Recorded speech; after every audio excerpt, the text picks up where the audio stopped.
Hello बच्चों, let's see the question. So this question is a statement type question. यहाँ पे देखिए दो स्टेटमेंट हमको गिवन है और उसके रिगार्डिंग चार ऑप्शंस गिवन है। ऑप्शन में क्या क्या है? Option 1 both statement 1 and 2 are correct. Option 2 both statement 1 and 2 are incorrect.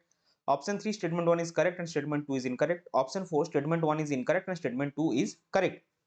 सो यहाँ पे हमारे पास स्टेटमेंट क्या क्या है वो देख लेते हैं। स्टेटमेंट 1 में हमारे पास है on adding NaCl to water its vapour pressure increase. And statement 2 में हमारे पास है addition of non volatile solute decreases the vapour pressure. तो ये जो क्वेश्चन है ये जनरली वेपर प्रेशर या फिर relative lowering of vapour pressure से है।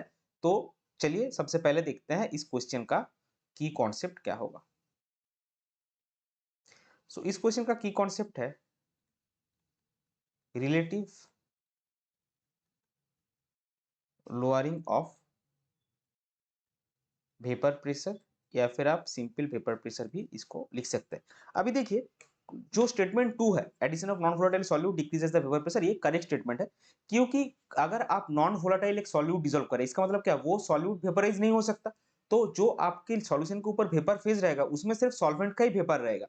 तो अगर आप प्योर सॉल्वेंट ले रहे हैं और एक सॉल्यूशन ले रहे हैं, दोनों में फर्क क्या है? अगर हम हाइपोथेटिकली समझना चाहे कि मान लीजिए आपने जो प्योर सॉल्वेंट लिया उसमें आपका 100 मॉलिक्यूल्स ऑफ सॉल्वेंट है जो कि वेपोराइज हो सकता है, अवेलेबल फॉर वेपोराइजेशन है।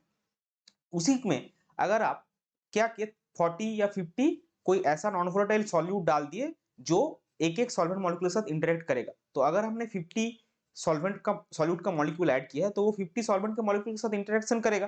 तो बचा हमारे पास कितना रहेगा? पहले 100 था, अभी 50 मॉलिक्यूल्स इंटरेक्ट कर गया तो बचा है 50। तो अगर आप ये इसको हाइपोथेटिकली समझेंगे तो क्या आपको मिलेगा कि जब प्योर सॉल्वेंट था तब 100 मॉलिक्यूल हमारे पास थे जो वेपोराइज हो सकते थे। अभी सॉल्यूट डालने के बाद 50 मॉलिक्यूल इंटरेक्ट कर गए और 50 मॉलिक्यूल हमारे पास छूट गया है वेपोराइज होने के लिए। तो ऑब्वियसली नंबर ऑफ मॉलिक्यूल्स जो वेपोराइज हो सकता है ये घट गया है, तो वेपर प्रेशर ऑब्वियसली घटेगा। सो स्टेटमेंट 2 जो है वो हमारा करेक्ट है, that addition of non volatile solute decreases the vapour pressure. और स्टेटमेंट 1 में देखिए क्या पूरा है, NaCl हमने ऐड किया। सो NaCl is an electrolytic non volatile